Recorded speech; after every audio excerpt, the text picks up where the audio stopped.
Matt. That is the matter to go to all the time. That's my solid. That's my solid. Talking about media and Donald Trump. Who to trust? So those are my facts, or the Chinese placemats. Nice. So moving forward, again, going back to the presidential election inauguration day. It happened, what was it, last week? We were going to discuss it last week, but again, we weren't here. The inauguration? Yes, the inauguration. Right. I watched bits and pieces. I think it happened 10 days ago now. Yeah. 10 days in. And there's been a lot done since he's been brought into office, which I want to go to. Like I said, that's why I didn't want to spend a lot of time on inauguration. Right. I want to say, first of all, that I think if we had elected anyone else, especially Hillary, who, was his opponent, right. It would be business as usual. And it is certainly not business as usual with Donald Trump as president. Right. Gotta say, it's not been boring. It has not been predictable. It had no, for better or for worse. So, are we going to get into all the controversy? Should we just dive right into it? Because now, okay, like I said, we've got past the inauguration, and I think a lot of these have been heavy changes. Oh yeah. Just for 10 days of office. Mm-hmm. Okay, starting with immigration. Yes. Can I just, before we get into our opinions and everything, can I just read the facts of the immigration, the executive order? Yeah, I want so that we to, have like a basis. I'm not going to put any opinions in here. I'm just going to read the facts, because I don't know how many people have actually read the executive order and are just going by what they hear others talking about or what they hear on the news. So here's the facts. The immigration ban suspends entry of all refugees to the United States for 120 days. It bars Syrian refugees indefinitely, which means the foreseeable future, and blocks entry into the United States for 90 days for citizens of 7 countries, which happen to be predominantly Muslim. Those countries are Iran, Iraq, Libya, Somalia, Sudan, Syria, and Yemen. Persecuted Muslims and Christians have priority for immigration. And while there have not been any terrorist attacks in the U.S. by immigrants or refugees by these companies, by these countries rather, they are responsible for the attacks in Belgium, Paris, both January and November of 2015, and a thwarted plan in Germany. The Boston bombers, as well as the Istanbul airport attackers, while not from those 7 specified countries, were in fact refugees with Muslim roots. Right, but it's important to say that it's not a Muslim ban. It is not a Muslim ban. To be.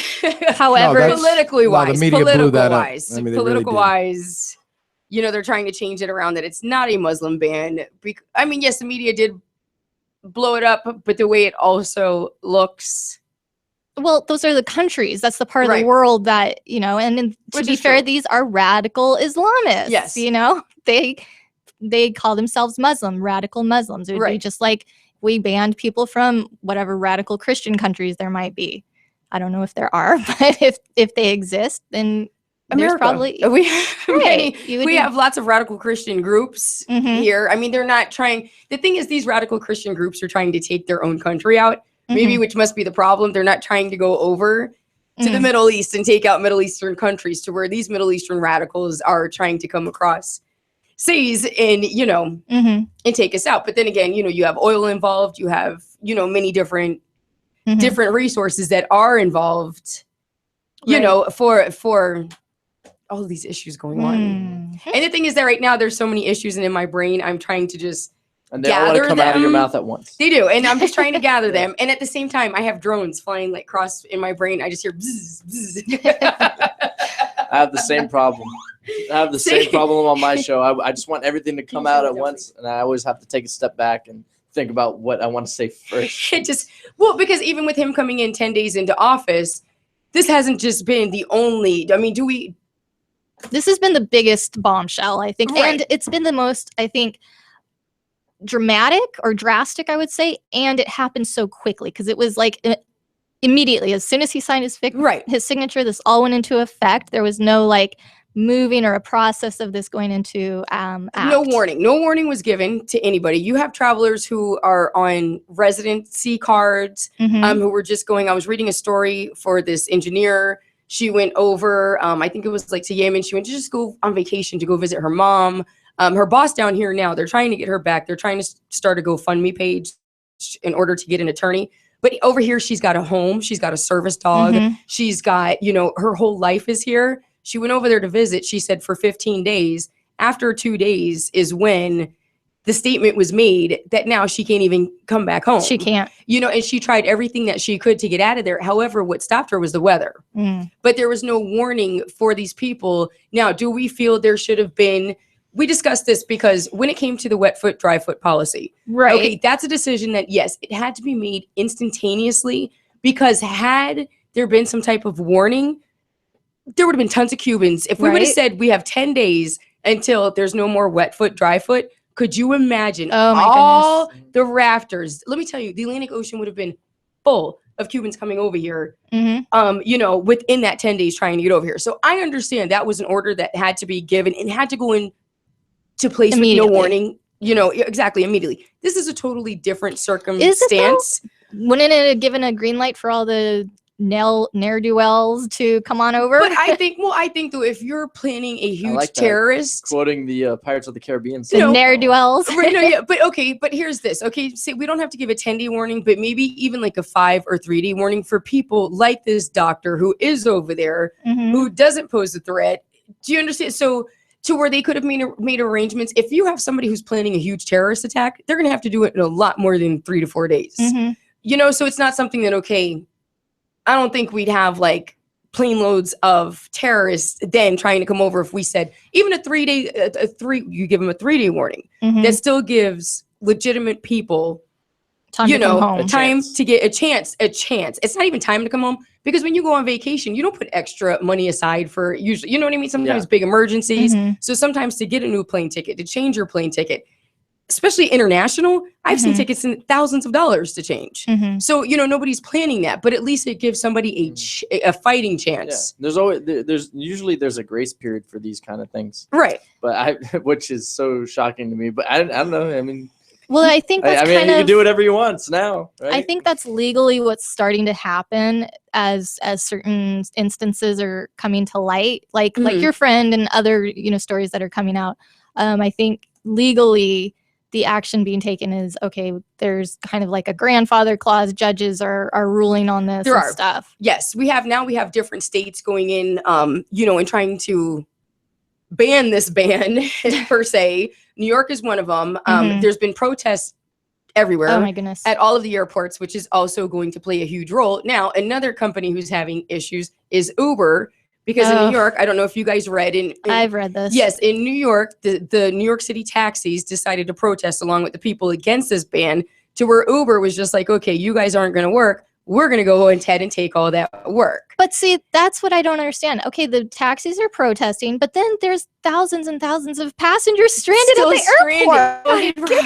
Right. But why not be like commercial about it? Make some money. I don't know. I don't blame it's true. Uber. I agree. But the thing is, now the media has gone and turned, you know, they put it out there. If you read all these things now this morning, you've got hashtag like ban Uber. Yeah. All because, like I said, they decided to keep delete Uber. Yeah, delete Uber. Now, however, Lyft is in a different position. They're kind of staying neutral. So the ACLU is actually going to go against Donald Trump, this Middle Eastern ban, to where now Lyft and the ACLU are working together. Yes, I saw that too. I got a nice email from Lyft. Yes, you know, like, so, let's keep politics out of this, please. Yeah, you know, but it's just amazing how now even the people's resources. Look how many people use Uber and Lyft today. I know people who have cars who prefer to use Uber and Lyft today. Right. You know, they weren't using taxis. Even though they had cars, they'd never think of calling a taxi cab.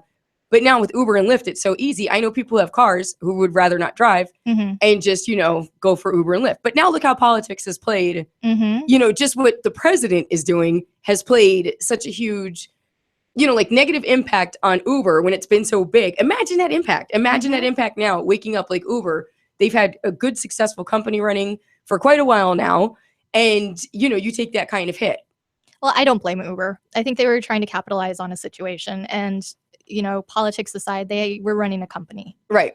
I mean, that's my personal opinion. If you don't want to use Uber because you think they're bad Americans, then don't use Uber. But I don't blame Uber. Well, that's what we have, you know. They made a better deal. But as people as well, you know, again, as American people, we need to stop with this judgment crap. Like who's the better American because you like this guy, or, you know, like I said, I'm trying to stay very neutral. There are lots of changes going on. some that are changes that maybe we're going back to different ways, but maybe in some cases we need those ways. I'm not a professional at this. I'm not a professional politician. I don't know all the facts. I try to find out as much as I can, but everybody's out there judging people, causing all these protests. They don't know the fact. When you know what? That's true. Our country is in such a bad shape right now, in such an awful shape. We have literally destroyed this country year after year with all these different policies that we have put in place, which a lot of policies have just seemed to be to please people. Right. And to be politically correct. Just to be politically correct. So everybody, we have lots of, what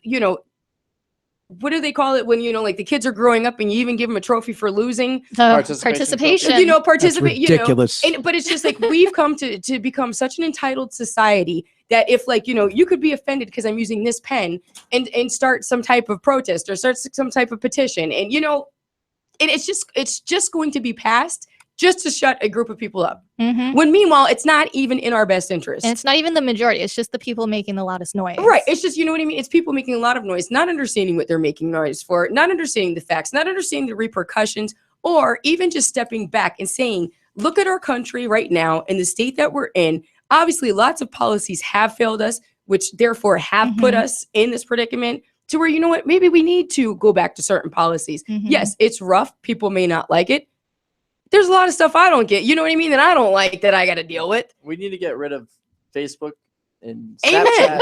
And seriously. Twitter, no, we can't ban those. Yes, no, that's the devil. Thank you. They're a celebrity now. Mike, can I get some hand clap sounds? Right? I got nothing. Listen, you're wise. I think you're very wise in the things you say. You usually have a different twist, a different point of view on things, which usually opens up, you know what I mean, eyes to other different ways things are done. But that's the smartest damn thing you've ever said on this show ever. Thank you for being here. Drop your mic. And honestly, yay. Do you guys realize, and we've all been in it too, I mean, like some of these social networks cause problems in our everyday life, even going from cyberbullying to somebody, on the other end of a computer, relationship issues, friendship issues, lots of people, people are emotionally attached. I gotta say, this whole weekend I spent yelling at my computer and my television because I was like, would you just shut up? All these Facebook posts that were so wrought with people's opinions based on zero fact. Yeah. And something that they've read somewhere and taken as fact and without doing any kind of research. So I spend the whole day reading articles from different outlets to get the facts. I try to avoid opinion pieces, op-eds. I just want the facts, which is why I started this whole thing with, let me just read the facts. Right. It's so funny how lazy people are, because you could just, whatever question you have about anything in politics or in the world, you can just Google it. And you get your answer. No, but here's the even most ridiculous thing. And maybe it's just because we're trained to know the trusted sources to go to. And even though we know quite a few trusted sources, we actually fact check all those sources just to make sure everybody's kind of in line before we even go out, for that. But do you see half the crap that's posted, where it comes from? Yeah. I mean, it comes from shitnews.com, excuse my language, but that'll be a website and somebody will swear and be so adamant and be so passionate about something that came from garbagenews.com. And be like, no, because I got the facts. It came from seriously. Dude, seriously. And it's not being, and that's the thing is where I have to say, I don't want to be judgmental because I don't want to make people sound because maybe people just aren't trained to know that all these sites out there that are coming up with stories, are full of it. And lots of times they're doing it because they throw in certain keywords. Obscure news source that people buy into. Right. But you know what these obscure news sources are? They're only marketing for other big companies. So they write these false stories and they put in what's called keywords. So then on the keyword, it'll be highlighted in the bullcrap article just so you can click and go over to that company's website. Yep. I used to write articles like that. That's how I know this. I hate to say it. I before I got into broadcasting, I used to write what's called content articles. They're for SEO, search engine optimization, and they're just loaded with keywords for advertisement and to come up first in Google. Well, yeah. Garbagenews.com. Tell us, Chris. Yesterday when I was on my Facebook, I just if anybody looks at my Facebook, all it is just NFL news. Yes, I know this. I posted one thing about Donald Trump, which was just a joke. I was like, oh, Donald Trump doesn't drink alcohol, so it's only a matter of time before he brings back the 18th Amendment. So everybody's got to stock up. And then Oh my God, that unleashed like a whole tidal wave of just Oh my political goodness. people who either love Trump or hate Trump. And they took that as fact. Yeah, they actually took it as a fact. I was like, You see, and that was Mike's fact. Tell us, Chris, what were you going to say to us? I lost a handful of Facebook friends since the election. Yeah, I'm sure. No, because here's the thing, right? Everybody's posting this, Uh-huh. anti-Trump stuff and this pro-Clinton, pro-liberal stuff. So I write a few comments and I get a tirade of people like jumping down my throat. And my response is simple. I said, you all need drugs and tampons. Yeah. Get over yourselves. Okay. If you don't like it, move. Yeah. How about this? Get a job. Well, they need to really know the facts. And that's it. I think they are most people that we're seeing on the news protesting are just so quick to jump to conclusions and jump to action. People just want a bandwagon to jump on to release negative energy they have pent up inside. But this is not a permanent move. These Right. are all very temporary until we can reorganize the situation and get a better process in order and then move forward. But Right. it's I not. think it's just the way it was done. I think it was just one of the stupidest. And I didn't even comment on it because I was like, I don't even know where to begin. I'm just going to ignore you. Was that my friend was like, if Jesus were trying to come to America today, he couldn't. And I was like, well, first of all, Jesus wasn't from any of those countries. And Jesus wasn't Muslim. And Jesus wasn't an immigrant or a refugee. So I don't know where you're getting this from. Because he was like, Jesus was Jewish. And Jesus was, he didn't have white skin and da-da-da-da. And I was like, you're so dumb. That is so off That's base. why, I mean, like I said, some people just need to, not on the internet. But again, like I said, it's just a release. And I'm not going to judge people. What I like to do is I just say like they just don't know the facts. So if there's no even reason to give that person any type of right. But this is the classic example of when people don't get their way. Look what they do. They go out and torch things. And remember that limo that was on fire at Trump's inauguration? Yes. Do you know who owned that? Yes, Drew Carey's. A Muslim immigrant owned that limo. Oh, geez. And the company that I guess owns the limo or his company, they're out $72,000. Right. Well, we got to get to break. We got to get a break. But when we come back, we've got more news coming up. We've got local news, national news. We'll talk about a little bit about the Drone Racing League. We have the Royal Rumble results coming in on sports. We've got the mayor, all kinds of things to talk about. When we come back, make sure you stay tuned here to Now Trending on 24/7 Miami Radio. We're just getting started.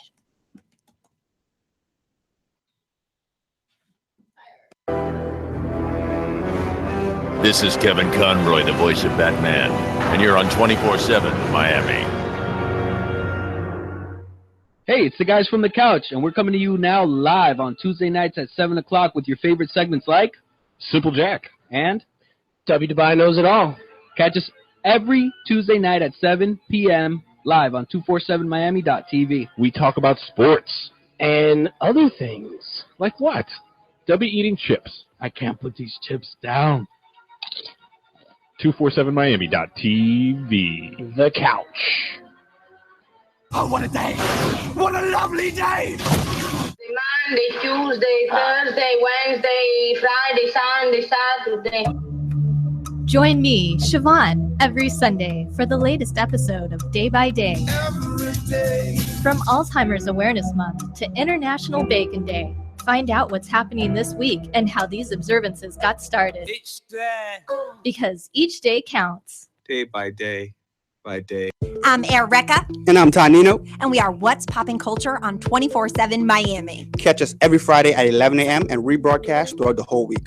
We have celebrity gossip, what's trending and trolling, watching social media so you don't have to. We got current events and we got some mixes from the hottest DJs in the 305. You can follow us on Twitter at WPopInCulture. Also check us out on SoundCloud at What's Pop in Culture. And hey, what's the Instagram? What's Poppin' Culture. Follow us. Hey, it's the guys from the couch, and we're coming to you now live on Tuesday nights at 7 o'clock with your favorite segments like Simple Jack and catch us every Tuesday night at 7 p.m. live on 247miami.tv. We talk about sports and other things. Like what? W eating chips. I can't put these chips down. 247miami.tv. The couch. Oh, what a day! What a lovely day! Monday, Tuesday, Thursday, Wednesday, Friday, Sunday, Saturday. Join me, Siobhan, every Sunday for the latest episode of Day by Day. Every day. From Alzheimer's Awareness Month to International Bacon Day, find out what's happening this week and how these observances got started. Because each day counts. Day by day by day. I'm Erica. And I'm Tanino. And we are What's Poppin' Culture on 24/7 Miami. Catch us every Friday at 11 a.m. and rebroadcast throughout the whole week. We have celebrity gossip, what's trending and trolling, watching social media so you don't have to. We got current events and we got some mixes from the hottest DJs in the 305. You can follow us on Twitter at WPopInCulture. Also check us out on SoundCloud at What's Pop in Culture. And hey, what's the Instagram? What's Poppin' Culture? Follow us.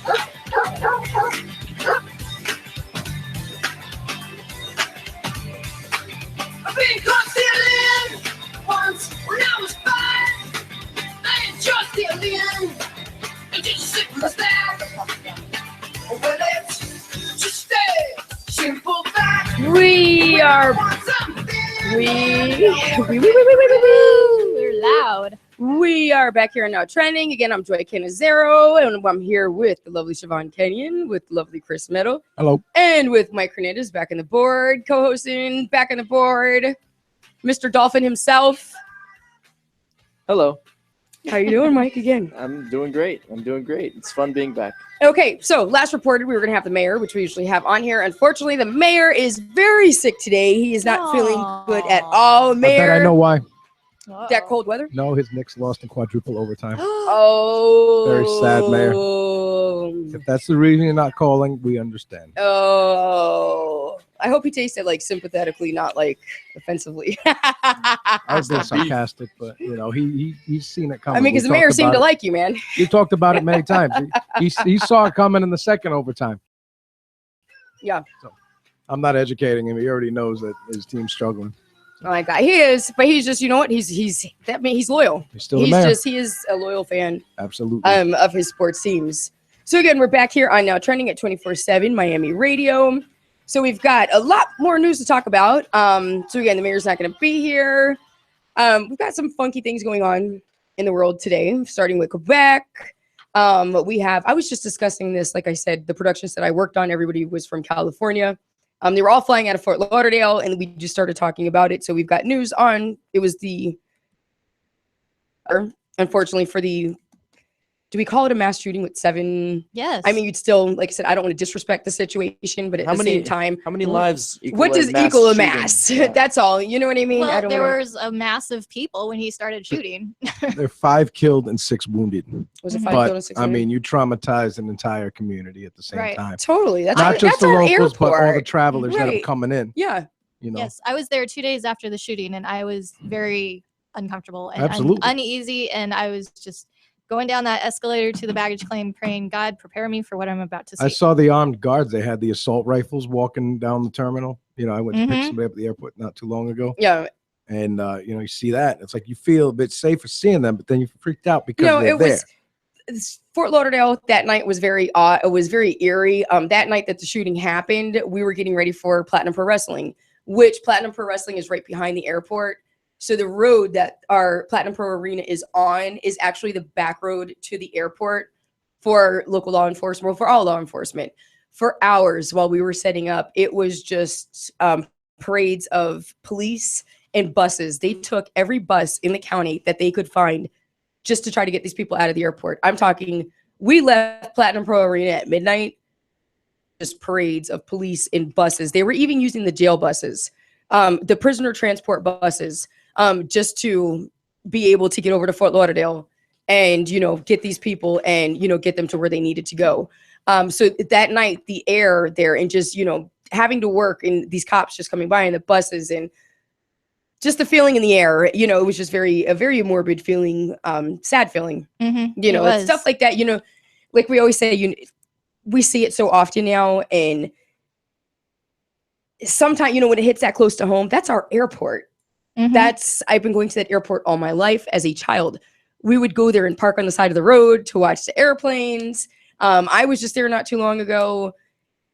It's just a weird feeling when that happens, when it does end up happening in your community. So you're going to give us some news on that, Siobhan, about the shooter himself. So talk to us. We're going to start off. Which shooting would you like to start off with first? Pick your poison. Geez. Okay, we'll talk about Quebec, not Quebec, as we're saying it. If we're saying it correctly. So yesterday night, Sunday night in Quebec City, Quebec. It's not Jewish. No, it is not. At least 2 gunmen dressed in black opened fire at a mosque in that area. It was actually like an Islamic center. Authorities have not identified the 6 slain victims yet, but said they were all men between the ages of 39 and 60, and 5 wounded victims remained hospitalized today, Monday. The National Police of Quebec said 39 others inside the mosque were not hurt. 2 people have been arrested as of Sunday night, and only 1 is now considered a suspect. So I guess, this is kind of unfolding as we speak, and we'll see how things go. Yeah, I don't know. What, any thoughts on that, or is this just kind of another unfortunate event of which we have become accustomed to hearing lately? Right. No. Well, ISIS has not claimed any responsibility in this shooting as of yet. Right? Obviously not, because this was an attack on Muslims. Right. So, and we don't know if the attackers, not that it matters or makes things right or wrong, but we don't know if the attackers were white or Jewish or black or what. It doesn't matter ultimately. But even since they're radicals, they still, in some cases, they still don't believe, even though they are radical Muslims, they still don't agree with, your general teachings in a regular mosque in a community, outside of their radicalism. So are the Muslims going to protest and say, like, if they find out it was a Christian or Jehovah's Witness who killed I'll put all these $500 that they will not protest. I'll put $500 right now on this desk. Are they going to persecute? Are they going to say who's not protesting? Muslims. Just say if the Muslims come out and protest, if it's a non-Muslim who went in there and shot him up. No, I don't know. Like, let's say a Christian went in there or Jehovah's Witness went in there and blew them, like, just started blowing people away. Are they going to protest and say those religions are hateful? Maybe. $500. I don't know. What do you honestly think? I put $500 on it right now. I don't bet unless I know I'm going to win. I put $500 on it right now. They wouldn't do it for quite a few reasons. What are your What reasons? do you think? First of all, do you think that they would go ahead and protest? I can't see them doing that. Honestly, Mike? Nope. Yeah, I don't. First of all, the teachings of their religion. Second of all, I feel that they're a very small, even though they're a small group. They're still in each of these communities. Yes, they're in different areas. They're still not as big as the size of American people. So if they go out there to be protested, they're not going to be taken seriously. There's probably going to be more damage done to them. I think that they fear retaliation more. They just don't have the manpower, I don't think, I just don't think it would be worth their while. All right, can we move on? No. Sorry. This is why I don't. No. Huh? This is why I don't watch the news. It's too. I know. I just want to get. But then the thing is, okay, and like you said, why watch the news? Because you know what? Who has the facts? We can talk about this all day. Go to 110 different sources, and we're still gonna have 10 the different. Facts are that 2 gunmen came into an Islamic center and shot people. Several people didn't. So the flip side to that would be completely uninformed and get your news from Facebook, like most people. I'm not saying you personally. I'm saying people. Yeah. Like what Joy was saying in the last segment, people get up and start protesting. They don't even know what they're protesting about. They're just jumping in the line and start chanting whatever else. It's emotions. People are too attached to their emotions animals these days. But no, because you know what? People are so attached to their emotions these days. Like I said, we've come to a point now where we've actually taken our emotions and attached them to social media, websites, and electronics. This is the point where, when we were little kids and they're creating robots and stuff like this, but we've never thought that a soul can be like entered into electronics. But honestly, this is the age where electronics and real people, real feelings have met. Well, then we're blessed because we're Generation X and we thought we were screwed. And now we know No, the it's the millennials are the millennials. ones who are screwed. And we've got the front end of the screwing. Nice. Through It's the breakthrough. confusion. Which one's we reality? were at the beginning of the digital age. We came Think how in- much has changed. I was It's 18 ridiculous. years old the first time I saw the internet. Like Yeah. I was 18. I was in high school when we It got was my neighbor had it. And we'd even go next door, like, to see it, the internet, like, and play checkers and crap. Yeah. If you pick up the phone, you lose the connection. Yeah, it was.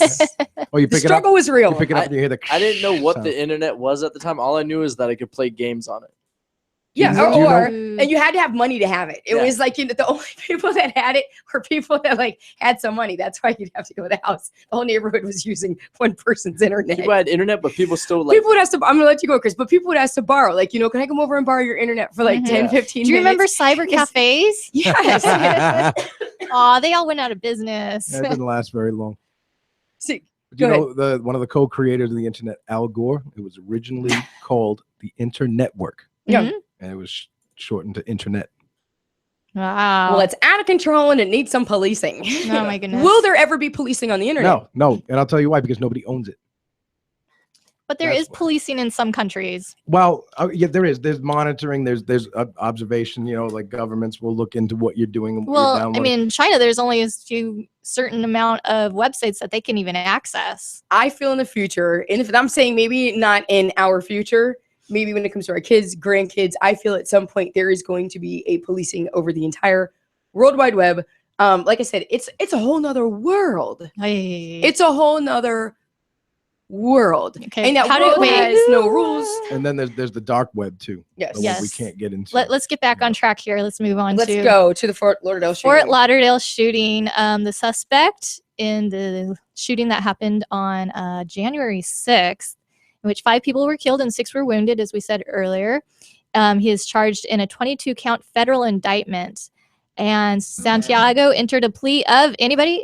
I know. Guilty or not guilty? Not what do you guilty. think? Not guilty. Yeah, I don't know how he can justify it. I mean, he's on camera shooting. It's pretty people. obvious when you look at the surveillance footage that he would be guilty. Has he expressed any interest in representing himself? I don't know yet, but he wants it to go to a jury trial. That's basically why he entered a plea of not guilty. He's being charged on 22 different counts. After the judge read each count and asked if he understood it, he replied yes every time. And at the end of the hearing, his public defender told the judge that Santiago pleads not guilty to all charges and demands a jury trial. His charges including causing death or bodily harm at an international airport, causing death during a crime of violence, and using a firearm during a crime of violence. He could face the death penalty if convicted. And we all are familiar now with the background of the story, him flying from Alaska to Fort Lauderdale and then emptying his gun out of his checked bag. Yes. Right. So that's that. He is pleading not guilty. With all those charges, does he feel that pleading not guilty is really going to save him some time? No. Or keep him out of prison? No. I think, you know what? I think he's probably going to go for some sort of a mental plea because the agent also testified that Santiago mentioned after the shooting that he was under government mind control. So we're going to see how this all plays out. If he can use that as his plea, the basis of his not guilty plea. That's going to be another inquiry. Well, the other shooting that happened in Orlando a few weeks ago after the Fort Lauderdale shooting, when it was the cop shooting. Oh, yes. It was the cop killing, and then the other cop who was going to that scene actually got in a car accident. Yes. He died as well.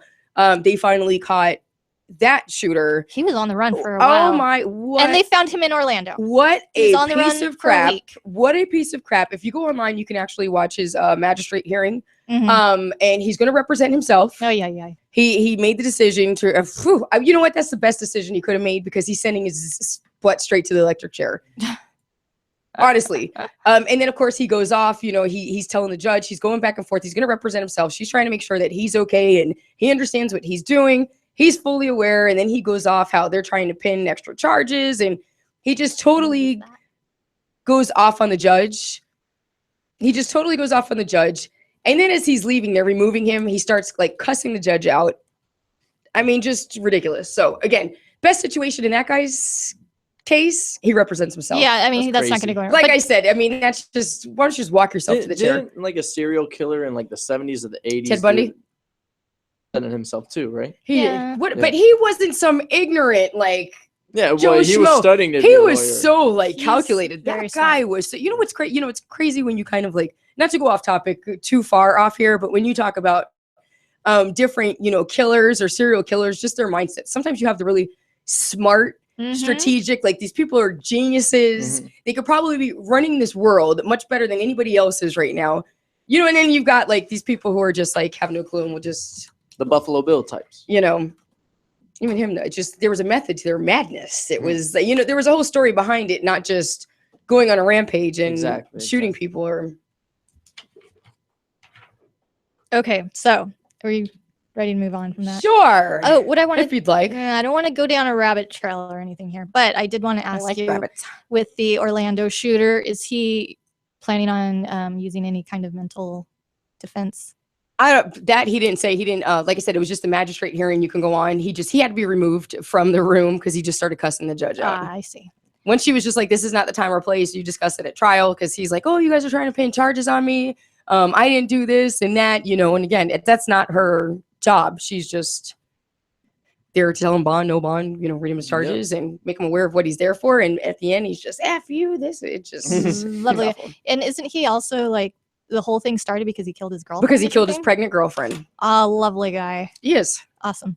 Okay, so let's move on to something a little more uplifting and light. Thank you. Yes. So the blockbuster mega hit Hamilton, an American musical. I wish we had some kind of Broadway music right now. Is coming to Fort Lauderdale. Hold on to your horses, though. It won't be here until 2018. Yep. There we go. So you have, yes. There you go. That's Hollywood, though. We're talking Broadway. Broadway, the lights of Broadway. Anyway, well, you know, it's short notice, man. Okay, you have a year to save up because I'm sure prices for tickets are going to be astronomical. What is the storyline to Hamilton? It's basically the story of Hamilton, of Alexander Hamilton, one of our founding fathers. Gotcha. But I'm so American. Set to music and rap and very jazzy. I don't know, just very, very fun. I don't know. I mean, if you study the life of Alexander Hamilton, it is actually very interesting. I'm not sure how much dramatic liberties have been taken in this story. That I haven't seen it. Obviously, I don't think any of us in here have. But yeah, it's clearly a Broadway hit. We all know. And yeah, something to look forward to, I guess. I don't know. Depending on ticket prices or if someone wants to buy me a ticket, I would go. You would, but imagine, okay, like just think of the style though, if they do, because lots of now educational pieces or performances or just many different things are starting now to include like rap. They're starting to, there's even a change when it comes to performances when you go to see things, and that's what I want to bring up now. It's a story I've been following, which is a rap group, Migos. They're actually going to be teaching a culture class at NYU. So there's been lots of controversy with them holding a class at NYU because they are a rap group and typically their lyrics are not the best lyrics out there. It goes on to degrading women, you know. But that's sometimes the reality of history. It's true. No, it is reality, but it's just the whole, would you say like urban game type thing, but they're going to be teaching a class at NYU. It's going to be a culture class. But again, there has been lots of discrepancy, not just with Caucasian Americans, also in the African American community, because they just don't feel that it's appropriate for a class at a school such as NYU. You know, to what is their culture going to come from when this is just a group that's just always talking about street stuff? I just hope and not in such a nice way. I just hope. What are we teaching? My main concern would be revisionist history. As long as they're sticking to what actually happened in history and not trying to rewrite history, that's true. Fine. I know we need to change ways, but at the sorry, Chris, but what point do we lose etiquette? It seems like there's a time and a place. Like last night, I love DJ Khaled. DJ Khaled's one of my favorite all times. But I think when it comes to certain gigs, certain roles, I think he could be a little more classy. And now he's got this commercial, I think it's like for a bed and breakfast or whatever, but he's just like, yo, you know, this and that, you know, and yo, you get it in my house, and people be staying in my house. It was for a TurboTax. Because he's trying to see if he could get deductions for running his little mansion as a bed and breakfast. So he's like, yo, he's taking care of the guy. Yo, welcome to my house. Anything you need. The guy's like, yo, I clogged my toilet. Because he's like, yo, this. Yeah. But I just think, like, you know, is this what we're making an example of for the future? So, you know, in the future, 20 years from now, are all these professional people going to be running around? You're going to go to the bank and, you know, your bank president's going to be like, yo, what's going on? Yo, Mike, yo, Siobhan, you know, do you understand what I'm saying? But this is you're seeing it more trending. Speaking of now trending, but you're starting to see these things in commercials to where it's actually a normal lifestyle. Yeah. So I don't want to call it abnormal lifestyle, but there's a time and a place. There's one of my coworkers. He's studying political science, and I guess he wants to be like a lawyer or something. And because you're mad, yo, judge. Yeah, exactly. Like my G. No. I was thinking about that too because I was like, there's no way you're gonna be a lawyer talking like that. Right. Go ahead, Chris. Right. This rap group is gonna go to the school and they're gonna make all those people out to be victims. All the people that they're gonna be talking about, all their culture, it's all victims. Like the entitled people, they got all the breaks, and we had to do all this other stuff, and they're gonna make it up to be a sad story, a sob story, instead of the facts. And kids, you know, kids that are going to school, they're impressionable. Right. They worship what the professors say. So if they bring some people in, they're gonna start buying into what they're saying, and a lot of it might be BS, or a lot of it could be. Also, they worship what they see on TV. Right. Because they're like, oh, if it made its way to TV, it must be cool. Right. But it's kind of like smoking. It's like the best way to just not ever start talking like that is just not to start. But this is our language. This is the English language, which has always been set. So, I mean, you know, like I said, we've actually gone to, I've been in so many professional settings. And when it comes to speaking with someone, like I said, I've been in situations like, yes, but language evolves. And but is that the right go back? evolution? I don't think that's the right direction. No, I don't think that's the right direction. But language evolves. We don't speak the way that our founding fathers spoke in the 1700s. Obviously, we don't even write the same way. True, but I think we keep it at a classy, clean way to where now I don't use the N word in my vocabulary. No, but not even that. But it's just the way like we're taking words and not spelling them correctly.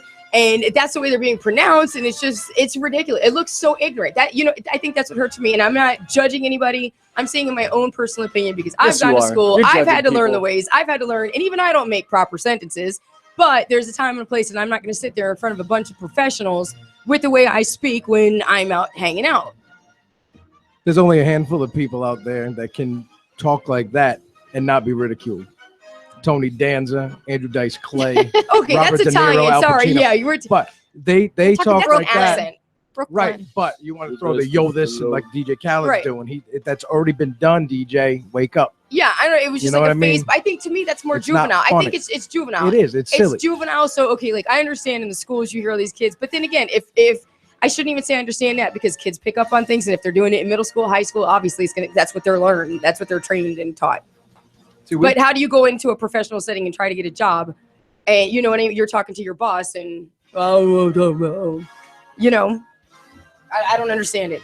And it just hurts my heart. I'm not trying to be judgmental. It just hurts my heart because it's just like.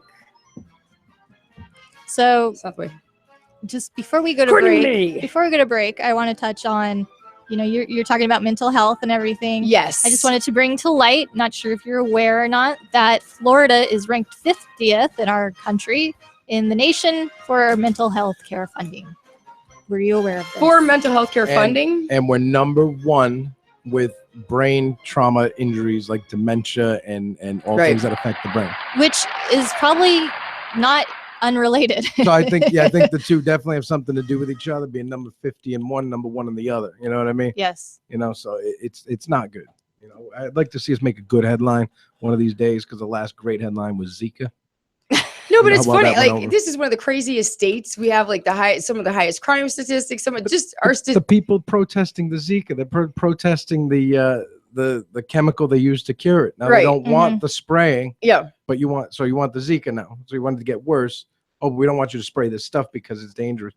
But so is the Zika. What do you want us to do? All right. But Florida's so full in that cases that even big companies are starting to use this as jokes in their commercials. Oh, it's hysterical. Do you understand? Like even Sonic of Florida. Oh, that's a planet of its own. It really is.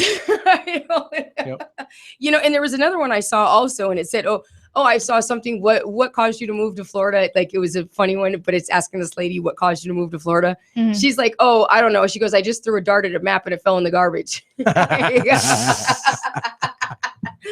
But you know, when it comes and you think of all the people who dream, you know, about Florida, and they have this totally different picture. They think of it as tourists instead of residents. They really do. But when you live here, it's just totally different. And we're full of nutcases. All the criminals come to Florida. Every time somebody's on the run, where do they go? Florida. So the only it's not even a state. The only entity that is behind Florida in funding for mental health is Puerto Rico. Really? Yeah. So, I mean, this includes Washington, D.C. Yeah, I just want to know. Okay, like the funding, it's federal funding? Is it public, like government funding? Because lots of people who are in the system need help and they're just not doing it. It's also to get referrals to go see somebody sometimes is another ridiculous. It's just red tape. It's just the waiting list to get in to see a doctor is ridiculous as well. Are we just charging? Are people charging higher amounts? So maybe that's why the number's higher. I don't think so. Not in Florida. Speaking of charging higher amounts, well, I might save this for the next segment. Yeah, do that because we need to go ahead and take a break right now. So when we come back, we've got sports coming up, entertainment news. We've got a new Miss Universe in town, but not in our town. Make sure you guys stay tuned to Now Trending right here on 24/7 Miami Radio.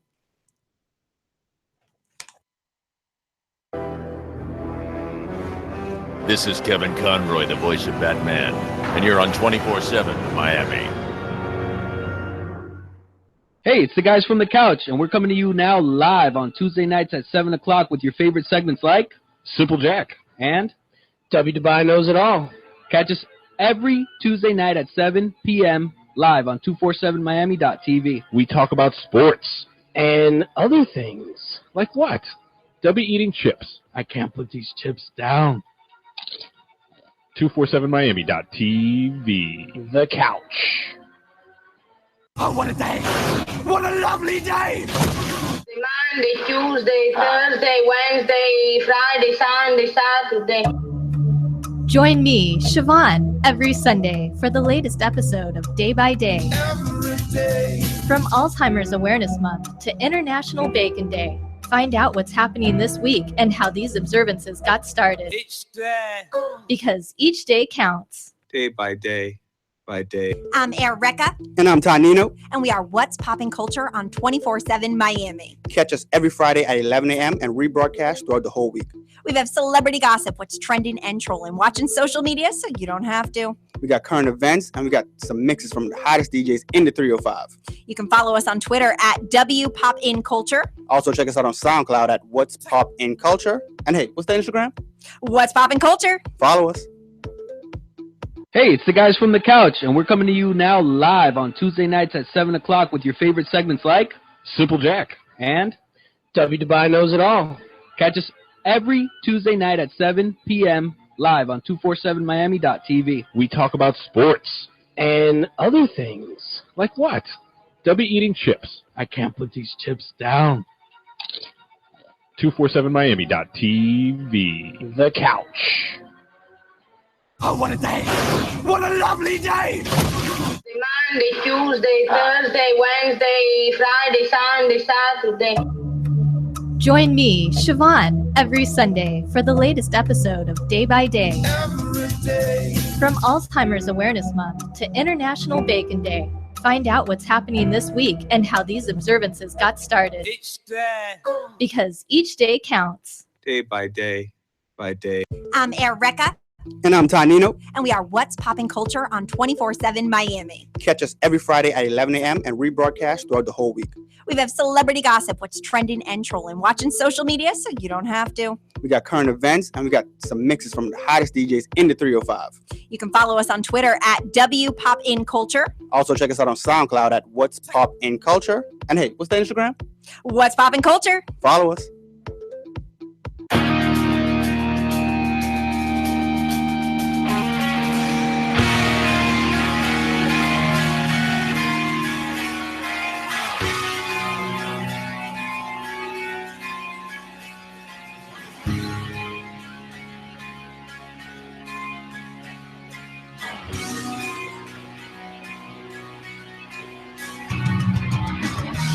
Nobody on the road, nobody on the beach. Feeling in the air, the summer's out of reach. Empty lake, empty streets, the sun goes down low. I'm driving by your house, though I know you're not home. I can see you, your basket shine the sun. You can tell, go back in the sunglasses, oh baby. You are listening to Now Trending right here at 24/7 Miami Radio. We are back from break, and we're going to take it back into sports. Got a lot of sports talking about. We are pre-Super Bowl. When we come back here, we will have a new Super Bowl winner. First, I think Mike is really looking forward to summer. However, first, yes, great song, Mike. But after the cold weather we had this weekend, right? After the cold weather we had this weekend, yes, that's a great song. Bring summer back. However, congratulations to our fantasy football, our 24/7 Miami Radio 2016, would it be? Yep. Fantasy 16, football. 16-17. Who won? 16-17. Did you win? Damn right. He did. Mike took it Damn home. right. Mike took it home. Yeah. Now, did you get the cash and the gold yet? No. What's the hold up? Well, I haven't ran into Lewis, and when I do, I'm going to break his thumbs. I would. Ask him Hey, where Lou. my money is. He's always on us, and we need to make sure we have stuff done. And Lou, when get it on came it. to that, let's get on it, Lou. Let's pay our champion here. You owe Mike some money, and we're gonna hunt you down. And break you your get the belt kneecaps. too, don't you? Where my money? You What? get the belt. Oh, you get the belt too, right? Wait.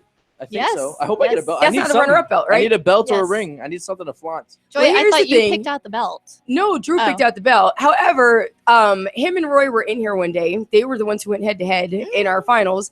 And Michael, I said, was the winner. And I came out and said, I'm the loser. What do I get? The season was a breeze. I And went you know like what Roy 13 and did? 1. You know what Roy did? Roy wrote participation on a card, and he handed it to me. That's what you get. I deserved it. I definitely deserved it. But congratulations Thank to you. you. You did a great job, even though I didn't win. I couldn't have done it without the rest of the league not knowing anything about football. Thanks, Mike. Thanks, buddy. Oh, You're welcome. right. I did pretty good at the beginning. I was like holding up in the beginning. Yeah, Sometimes I didn't even know how, a couple fluky wins. Oh, but I man. won. Yeah. That's all that matters. Yeah, no, It doesn't matter how it was done. I didn't cheat, and That's true. I that's won. true, that's true. You had breeze. Fair. You had breeze and Square. luck on your team. I just didn't understand the whole like trading players because, but you know what it was? I You wasn't didn't checking understand how to messages. My draft went pretty well. No, it didn't. Hey, that Oh, first game. Lord. Let's that not go first back to game, that. No. We're talking no. sports here. We're in sports segment. No, but My- we are way backtracking. My, let me tell you something though. If my first game against Roy, and Roy didn't even have his players set up, I was missing how many players, and I whipped his behind. That's true. That was a great game. I didn't even know about it until I checked the score the next day. But anyhow, we're moving on to sports. Again, we've got Super Bowl coming up. Really excited. Going to be a fun weekend. Well, not for Siobhan, I guess. She's in. Why? Why are you in the Super Bowl? It's because none of I don't care about any of the teams. Like, I like to have one team to root Right. for, and I just really don't care who wins. Like, That's why you got to be a fan of the overall sport, so that I you're am, always and I'll watch it. engaged. I'll watch it and I'll get into it. But it's more fun to have a team that you're pulling for. so we've of got course, the of Falcons and the Patriots. Or you could be a hater of a certain team. Couple of haters. The haters. Couple of haters. True. I don't know. Studio's packed with haters. I've always been a Pittsburgh, New England type girl. And we've got J-Dog Brooks in the building from Platinum Pro Wrestling. We've got wrestlers in the building. Were you nervous? Can I get your autograph? I'm asking. He's in the hallway. I don't see him that often, but I'd really like to get his autograph. Fangirl. I am. We got too many celebrities coming through here. I'm a fan. We do. And you know what? It's our show that brings a lot of celebrities in here, too. There's going to be more this year. I'm working on it. So, as we were saying, Super Bowl Sunday coming up this weekend. We've got the Atlanta Falcons in addition to the New England Patriots. Who are we going for? I'm a Pats girl. Like I just said, Have you I seen them in their don't- uniforms? Yes, I used to. Okay, here's the thing. I used to be a Patriots fan in another life, and I've kind of like it's a moral issue for me to like the Pats now. Why though? Because lots of people don't like them because of their issue last year. So we're just exactly. tired of watching the same team win over. Well, over and no, over they're and like over the and over. Yankees of football, and I get that. But I feel morally wrong for liking them because of Yeah. Deflate Gate. I've always been a huge Deflategate Patriots was fan. such I'm talking since I was pregnant with City. I've always loved the Patriots. But it's kind of, you know what, and usually I'm not a sucker like that. Mhm. But because of the whole Deflategate situation, I don't express my joy like I used to Mhm. for them. It's kind of like, oh, you know why? Not because I'm ashamed. I just know it's going to bring up a conversation. Right. Somebody's going to start talking to crap. I don't want to hear about How it. can you like that? Yeah, so it's just best. The same thing. Like nobody will ever know who I vote for president. It's just because, like I said, it's You already personal, shared that with us, but, though. But like I said, I get it a lot down here in South Florida being a Patriots fan since birth. I was gonna say, you yeah. know. But I mean, what can I say? Like the wins and the win record, it speaks for itself. I don't need to be like, oh, well, they won all these games. They don't. Yeah. I don't waste my. I used to do that back in the day, But now I'm like, you know what? They've heard it. Just let Miami fans are suffering enough. I don't need to make it worse. And I'm sure that they created. I'm sure that they just created. flash the 4 rings. No, but I'm sure that they created a few new jobs in the NFL. I'm sure we have like now really precise ball checkers to make sure all balls. Yes, please check the balls. So there was that job. I knew. that was just. It was so You have to be overblown. trained to Like do that? Chris is lucky he's got an objective Dolphins fan sitting next to But him. what? Don't officials take care of the ball handling? They do. What they found out after that was that the ball temperature naturally depressurizes under like heat? what 40 degrees, Okay. I think. Uh-huh. So it happened this year in a couple games, but the thing is that No the one league, said anything. no one said anything. You know what I mean? So basically, the Patriots for that whole thing, basically they got penalized for nothing. Right. They took the because rap. this year when they it took when the it rap happened to because the other science teams, failed them. They lost 2 draft picks and I think $1 million. Was one a first rounder. You know what? Draft picks are draft picks, and I believe one was a first rounder. Yeah, but I mean, think it's ridiculous. I He think went a on- similar. It happened, I think, in a Giants game where the ball depressurized, and they brought it up, and they're like, "Oh, well, that just happened." I mean, you check It's like it's so funny. You check your tires outside after the game, and they've deflated somewhat from the time you came in. Right. So nobody checked the tires on anybody's cars and connected it to the footballs. They just like, oh, Tom Brady cheating. We have to go after them. Like I said, though, you would think it's such a professional organism for such a game like that. Like balls would be checked before they're put or they put on a rack or If something anything, on the side. it just Like, shows. I mean, it just you goes to check all show how equipment. good the Patriots are because they're playing with underinflated football, Right. Which is more of a Right. disadvantage. And I didn't know this before this whole BS scandal, but apparently there's different footballs for different aspects of the game. For example, the kicking game has different footballs. They're actually, I think, overinflated. Uh-huh. And they have a symbol on them that says it's specifically to be kicked. Right. So as soon as that play's over, that ball gets taken off the field. See all these things you and never then the really other- know about? Well, because if Roger Goodell didn't do what he did, we wouldn't know any of this. You know, he went on a witch hunt, came up empty, but penalized them anyway. Yeah. So, putting my Patriot fandom aside, I hope this is what happens. If the Patriots win, and there's a chance they will, a chance they'll lose as well. I hope if they win and they're on the stage, then they're getting handed the trophy, that Brady just grabs the trophy and then grabs the mic out of Goodell's hands and then pushes them off the podium that they're on, and then they go on with the interview somewhere else. Yes. That's not going to happen, Chris. No, sorry. but you know what? Just what Tom if Brady's he too classy. accidentally knocked him over accidentally, yeah, with the elbow after he grabs the mic? If it looks You know like what an I mean? accident. Oh, I would have man. choice phrases, probably colorful metaphors to say to However, Goodell if I were Brady. the NFL has personal conduct policies in place, which were posted in the Miami Dolphins locker room, in addition to their opposing team's locker room, as well as the Miami Hurricanes locker room, Yeah. which I have a picture of right here that I took over the weekend. Yay. Say personal conduct. So you can't go out slapping people and all that Well, stuff. Tom Brady wouldn't do anything. I didn't say slap. Well, even words. Personal conduct policy. They have all kinds. They even have domestic violence policies hanging on their walls. They have how to wear your knee pads. Has it How to worked? wear your helmet. Has any of that worked? There's also posters, sexual orientation posters, how to respect the other players Do you inside think, do their you locker think rooms. these monsters can read beyond the I college know. level? I think it was pretty funny, but and then they also have how to And store that your goes for all the sports, not just Miami. I'm not just being I'm not trying to hate them or bash them, but do you think they stopped to take time Yeah. to read this? other posters. Other posters also included how to store your handgun in your locker. Oh, I'm sure they read that, though. I have it all here. It's useful. Respect, gambling amongst players, and then just different moves that are prohibited. Mm-hmm. But these are all as soon as you walk in. I just thought it was so cool. Again, there's many people that love. We'll talk about it later. Do they when we get have to racing? Something but- that dispenses rubbers on the way out? No, No, but none of that, right? there is a Should. sign. No, there is a sign in the Dolphins locker room bathroom hanging on the mirror that specifically states, "Please, players, do not share your razors." Never. Interesting. I've got a my picture of it goodness. here. But like we were discussing, one of the producers for the show, she was so funny. She's like, "I want to just write on a Sharpie marker." Like, did somebody actually do that to where they had to put a sign on it? Do men just typically share razors in locker rooms? Maybe. Right? I don't know. It's a code violation. MRSA, yeah, definitely. I You've got have MRSA. no out there. Like, I'm idea. not gonna say, "Hey, bro, let me borrow your toothbrush." You know what I mean? Yeah. They're a bunch of jocks. And that's It what I told doesn't her. matter. I told her, I'm just like, she's like, would they actually do that? I'm like, yeah, but they're jocks. What would you really need a razor for before the game anyway? I don't know, maybe I Well, don't no, know. after Like, I the don't game, know. you're cleaning up Yeah. to go. To go Out? out and go party? Yes. I don't know. If you lose the game, you should not go out and party. With the money they make, do you think they have to share razors? Well, that's what we said. I was like, join the Dollar Razor Club, the Dollar Shave Club. They probably share women, and that costs probably a lot of money. Thanks, Chris. You know what I mean? Hey, you were in the locker room. You might have heard something. Well, no, I mean the players weren't there. Unfortunately, they're already there might be a sign. No, I was all up in those locker rooms. I made sure to tinkle in their toilets.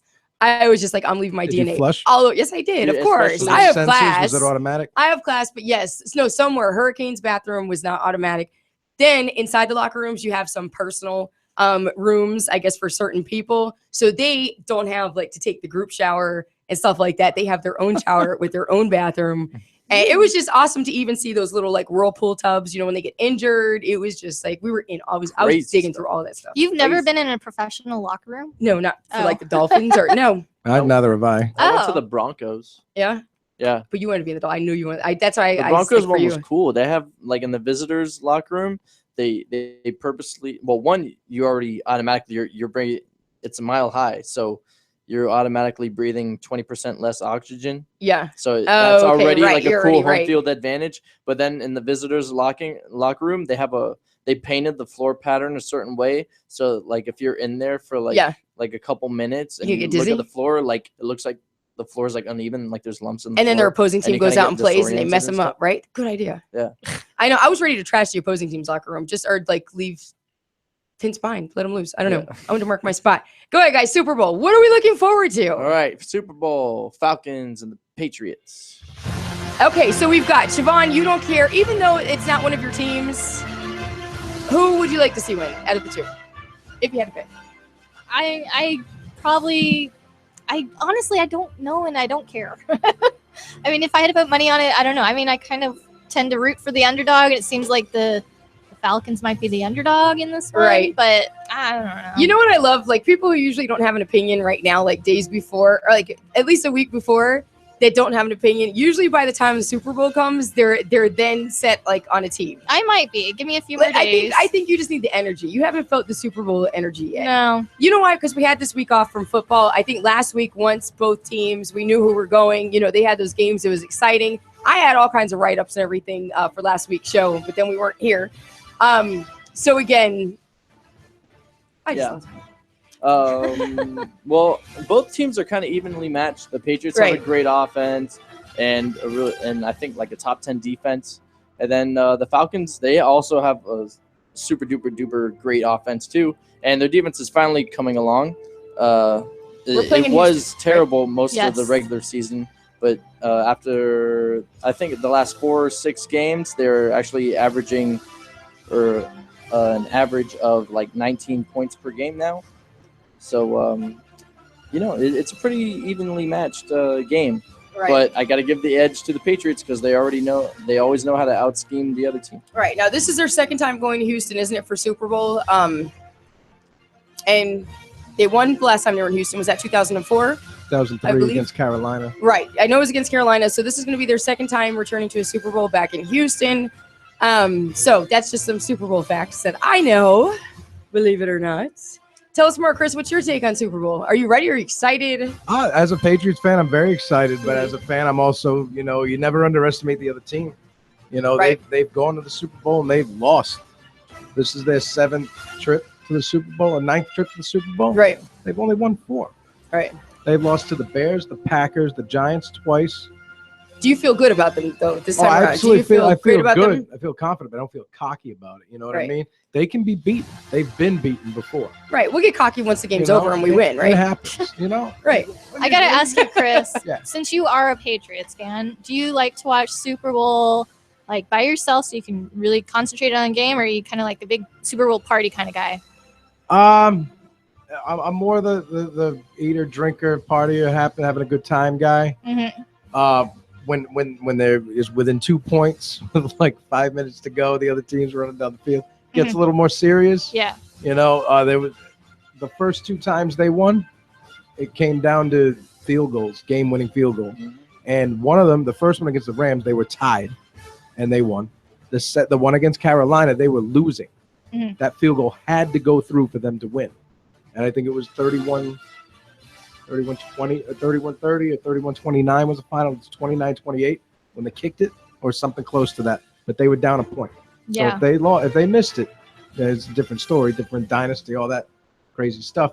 But that was probably the most nervous because they handled the Eagles pretty easily, and they beat the Seahawks on a freak play. Like, I was already writing off the Super Bowl when the Seahawks were on the 1-yard line. I'm like, okay, they're going to run it in, take a lead by whatever amount of points. The Patriots get the ball back with 30 seconds to go. And they might be able to hurl the ball down the field twice. But then when they made that pick and they just had to take the knee to win, that changed everything. So, yeah, it was one of those, like, 1 minute you're like, damn, they lost. And the next minute you're like, oh, my God, I can't believe they won. So this one, it's gonna be a shootout. I think both teams are going to put up 30 points. But I think the Patriots are going to have one crazy play that's going to just change it. It's not going to be a missed field goal. It might be a pick or something like that. But I think the Patriots have the better defense, and better defense usually wins the game. Yes. Joy's doing exercise I couldn't just feel like stretching and standing. I couldn't give you a score because I think it's going to be in the upper 30s or up 30 and up for both teams. And where do you plan on spending Super Bowl weekend? Have you got plans yet? Right now, no. So the open invite to our listeners. Whoever's having a party, invite you over. Is what you're saying? Whoever has the best food, we'll have a contest. Whoever has the best Super Bowl foods, we will come to your house and we will live broadcast. So we need pictures. We need pictures of the buffet from everybody's house. Like, I need lists of the menus. I need the menu. The best one, the best looking picture. We will come to your house. The famous Now Trending here on 24/7 Miami Radio. We're inviting ourselves over.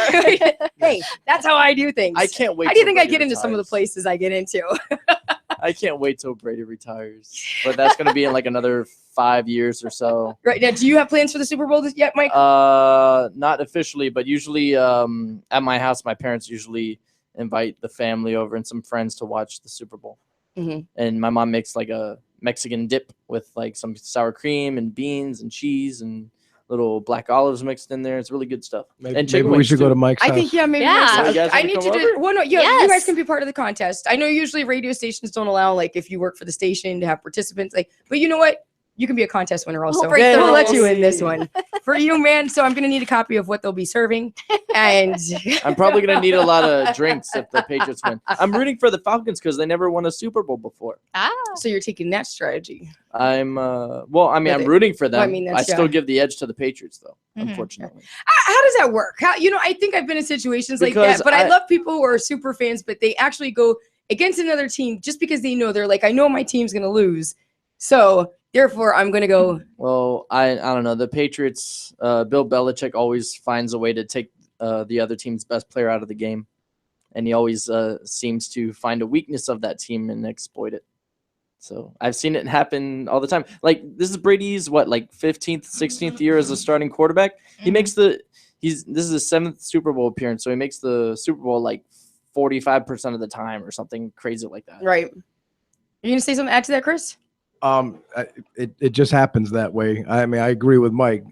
Coach Belichick is going to find a way to exploit something, a flaw in their game, and take out the best players, which would be Jones and Matt Ryan. But you can't take Matt Ryan out, but you can limit the damage he can do by, outthinking where he's going to go. Right, exactly. Everybody's thinking double coverage on Julio Jones, so he's going to throw to 5 or 6 other people. In the championship game against the Packers, he threw to 13 different players. Right. So take Jones out of the game. He's got 12 other targets, and he's going to hit most of them.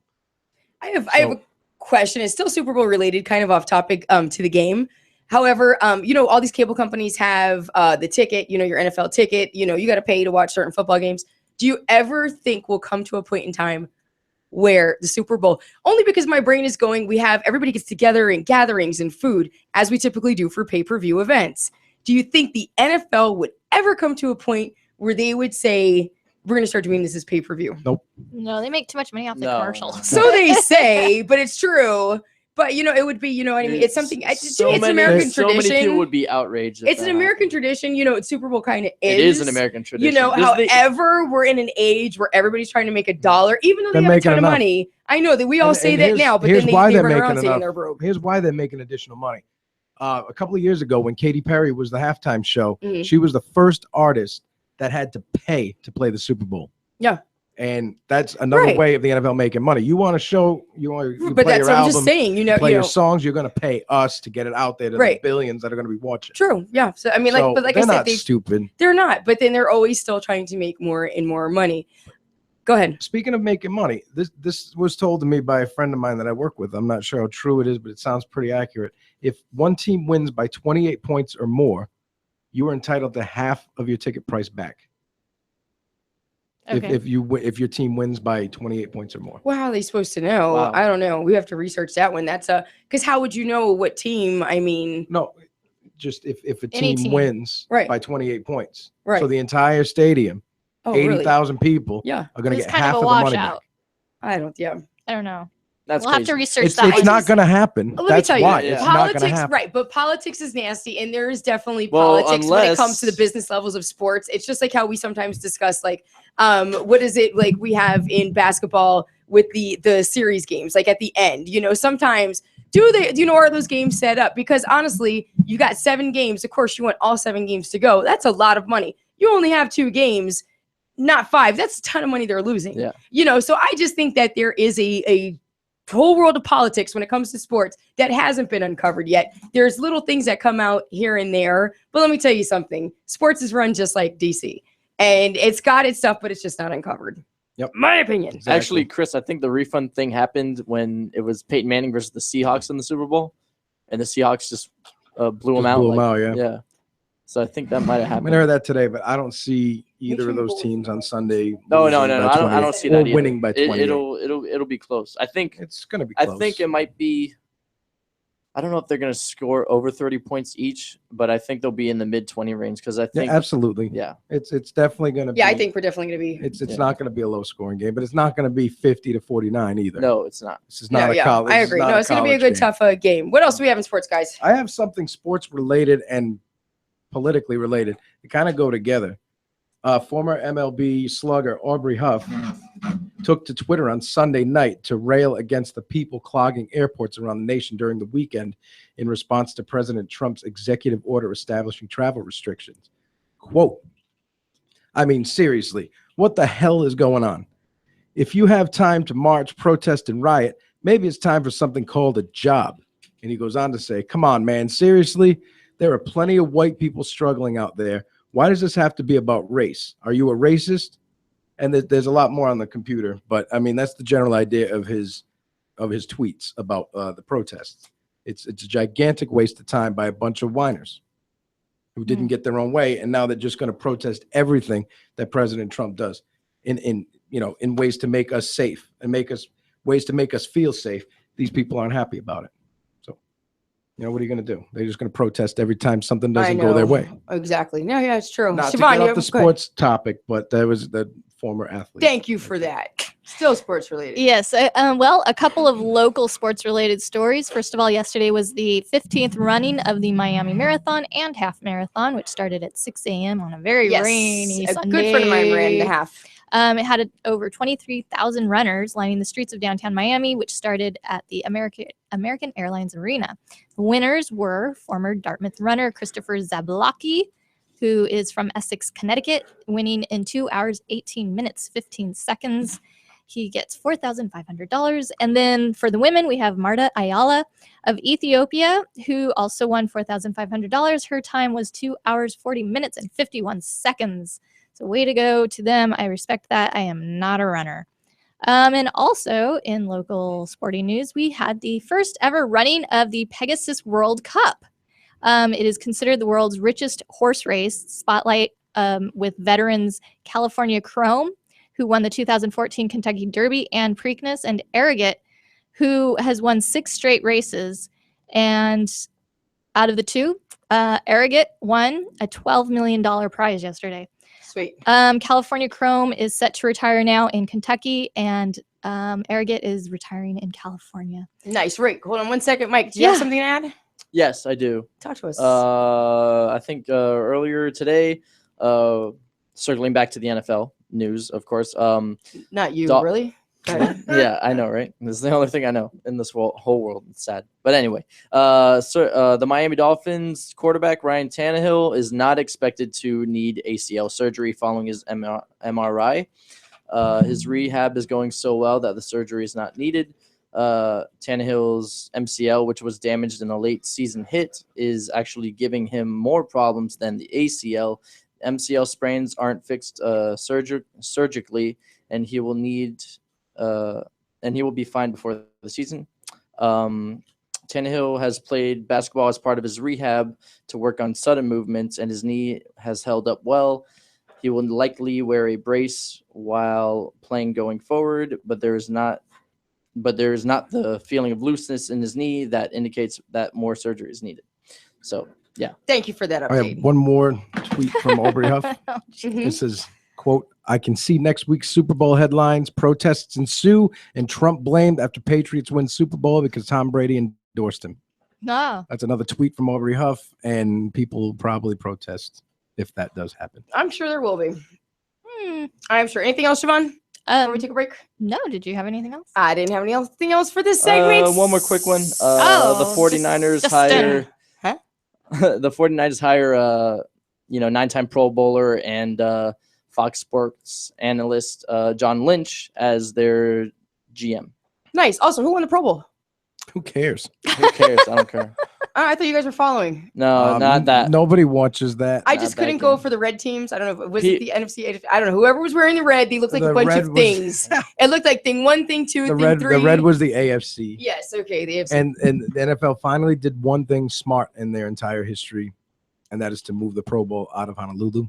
Mm-hmm. Right. Because now it's going to go around the country to the 5 or 6 people around the country who are interested in the Pro Bowl. And I guess that would be everybody's team who didn't make it to the Super Bowl that want to see their, high it's profile American. players It's play. American. It's an American but thing to do. It's an empty American arena where there's like a handful of people there. I see there was a lot of people And there. usually probably season Yeah, but ticket the holders. players and still things love like going that. to Hawaii. I think it's still fun. Yeah. The players enjoy it for sure. And if you win, you make a little bit They more can than go if to you Hawaii lost. any damn time they want. But anyhow, we're going to go ahead and take a break right now. When we come back, we've got a new Miss Universe to discuss. We've got the SAG Awards. We've got all kinds of awards. Also, drone racing, things that we should be trending. I totally agree. And Pac-Man. And so we'll be back. Make sure you stay tuned right here to 24/7 Miami Radio. You're listening to Now Trending. We'll be right back.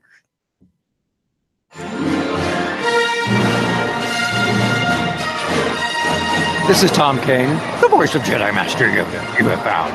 And you are listening to 24/7 Miami. Excellent it is, yes.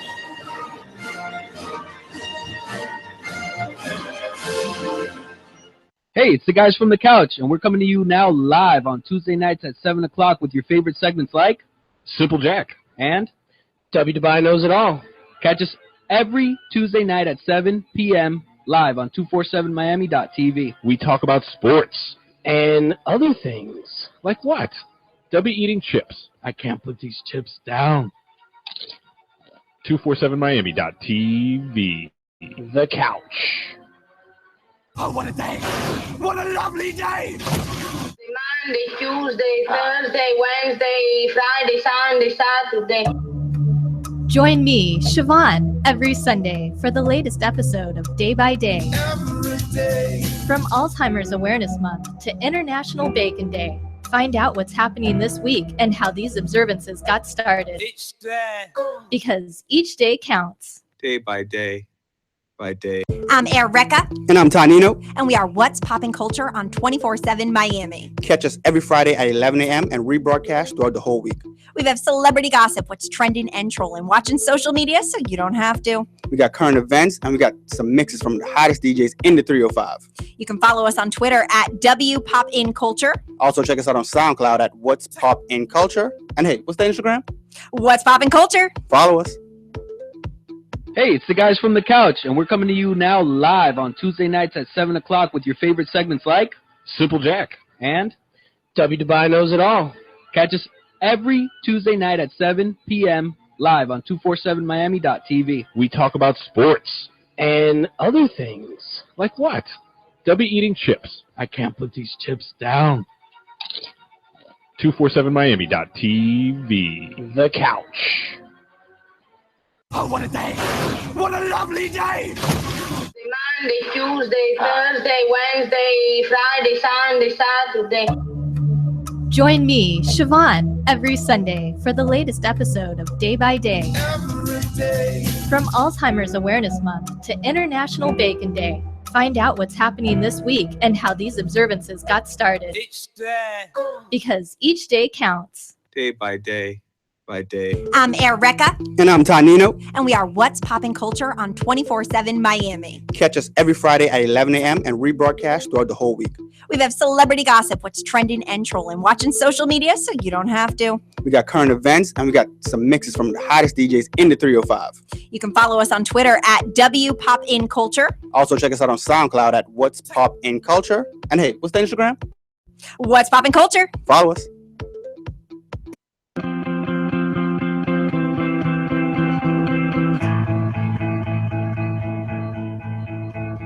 Standing in line to see the show tonight, and there's a light on, heavy glow. By the way, I tried to say I'd be there. Topping the box office this week, number 3. 3 Negro women are chasing a white police officer down the highway in 1961. That is a God-ordained miracle. Hidden Figures with 14 million and 104 million overall. Number 2. What is the meaning of life? Are we here for a reason? Is there a point to any of this? And why does food taste so much better in the trash? A Dog's Purpose with 18.3 million. And number 1. The world will understand now. The beast is real.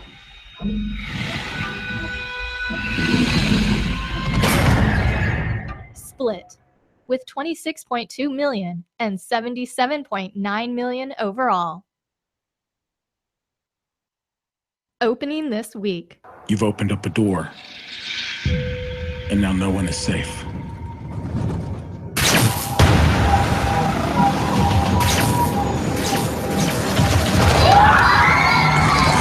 Rings. A young woman finds herself on the receiving end of a terrifying curse that threatens to take her life in 7 days. Starring Vincent D'Onofrio, Laura Wiggins, and Johnny Galecki. So, Gardner, you're from Mars? Yeah, my mother was an astronaut. She died on Mars giving birth to me. But this is my father. You're gonna help me find him. The Space Between Us. The first human born on Mars travels to Earth for the first time, experiencing the wonders of the planet through fresh eyes. He embarks on an adventure with a street-smart girl to discover how he came to be. Starring Britt Robertson, Asa Butterfield, and Gary Oldman. How are the kids? Kid. We have 1 kid. She's an adult now. She's getting married. I thought she was a dyke. You say lesbian. The Comedian, a look at the life of an aging insult comic named Jack Burke. Starring Robert De Niro, Leslie Mann, Danny DeVito, and Edie Falco.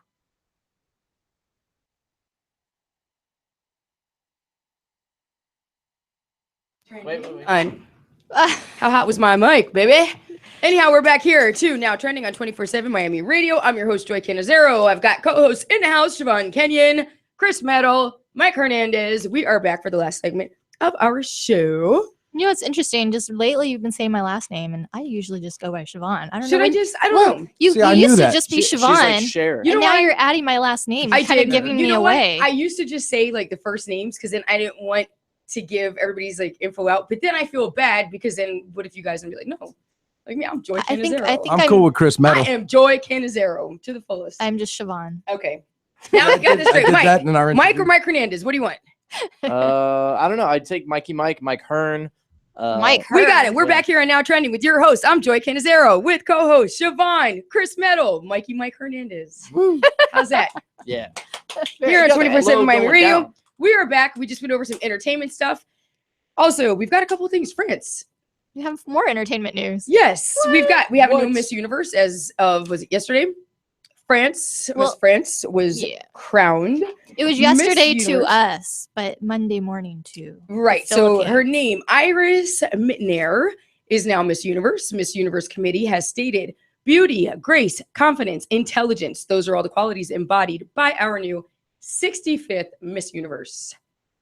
I agree. I think that those are the qualities. I think we used to look at it as a beauty pageant, but it is important as a woman to have grace, beauty, confidence, intelligence. Mike, what do you think? Is that kind of woman you're looking for? Minus the intelligence, yes. Do they need a contest to showcase those things? Right. Can't they just have them without the contest? Well, how would we know who's better then without a contest? It's not about being better. In my experience, the intelligent women don't want me. So the intelligent women what? Oh, they're too smart for you. Yeah, they're too smart for me. Ah, okay. I see where you went. Okay. All right. I thought you were saying you just don't want a woman who can think for herself. But still, this kind of falls. I mean, I would love that, but now this falls just in not line. in the cards, baby. Right. France has been taking home a lot of wins though this weekend as well. We're still going to keep on entertainment, but this is kind of entertaining because in addition to winning Miss Universe, France also took home the World Handball Championship this weekend. Who knew? They played against Norway. Yes, they did. They played against Norway and won with a score of 33-26. This is their 6th win. So again, handball is also a world sport. This is crazy. Yeah. It's a good thing they didn't play it this Sunday because then nobody would have heard about it. I don't understand it. It's basically like bowling, right? But isn't bowling like no handball? No, Yeah. a little different. Wait. Handball I'm thinking is of rubber skee ball. No. that's right. I'd be a world champion at skee Yeah, ball with all the okay. training I had as a kid. Then what's handball? I'm sorry. It's like racquetball, but with your hand. Oh, You never seen on the courts, like if you go whoa. to Hollywood Beach, they're doing No, I've never seen You're impressive. Have you ever watched the guys playing handball in Hollywood Beach? Yeah, it's no Anybody joke. here?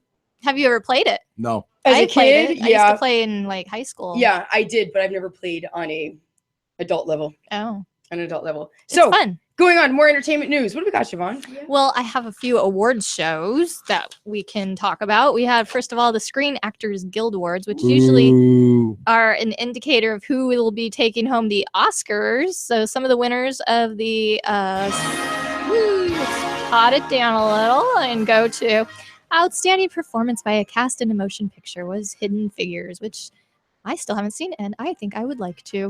Also, outstanding performance by a female in a leading role goes to Emma Stone in La La Land, which is also getting a lot of rave reviews.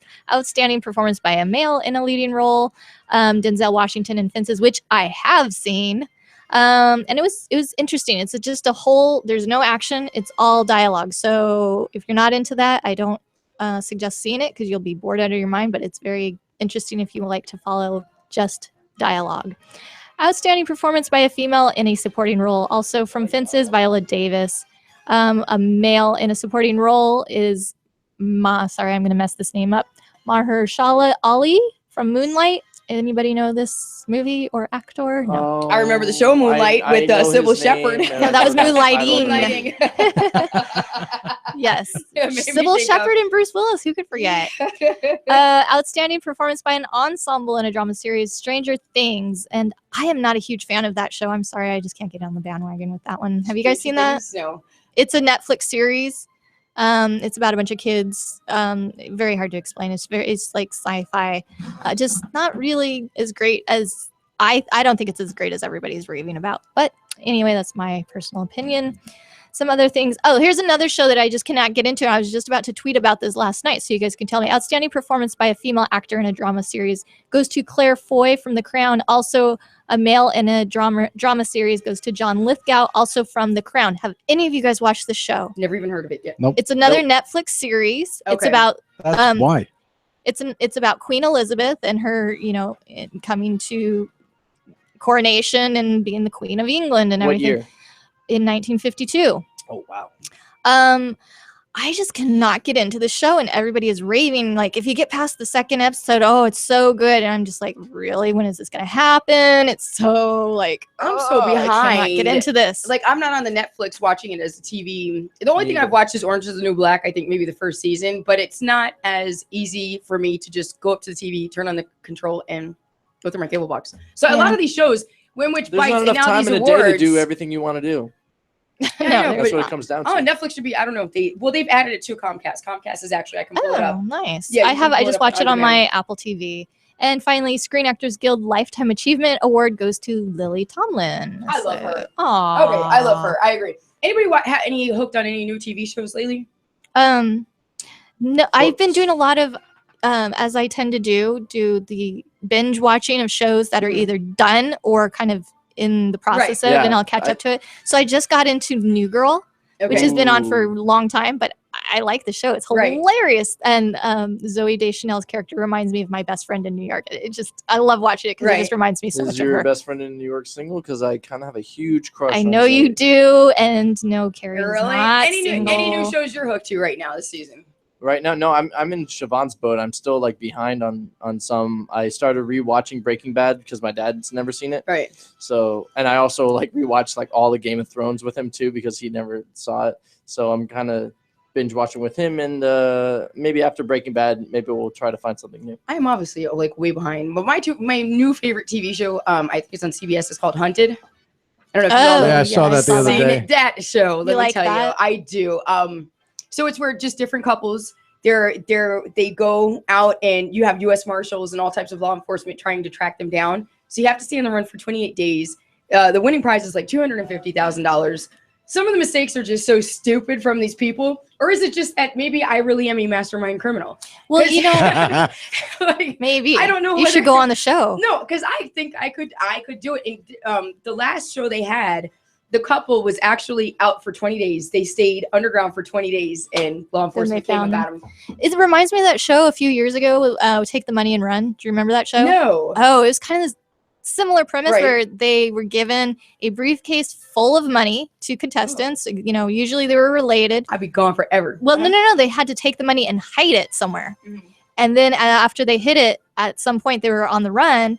Police caught them, put them in custody, and interrogated them, separated them, and interrogated them to see if any of them would crack about the whereabouts of the money. And after 48 hours, if nobody cracked, the money is theirs. Right. But if the law enforcement could get them to crack, then law enforcement gets the money. So, and it was a large sum too. And I just remember watching that going, this is a game show. Why would anybody crack under this? It's not real. But I guess if you're put in that situation, you know, that much pressure on you. Because the simple mistakes that these people are making on these shows and getting caught.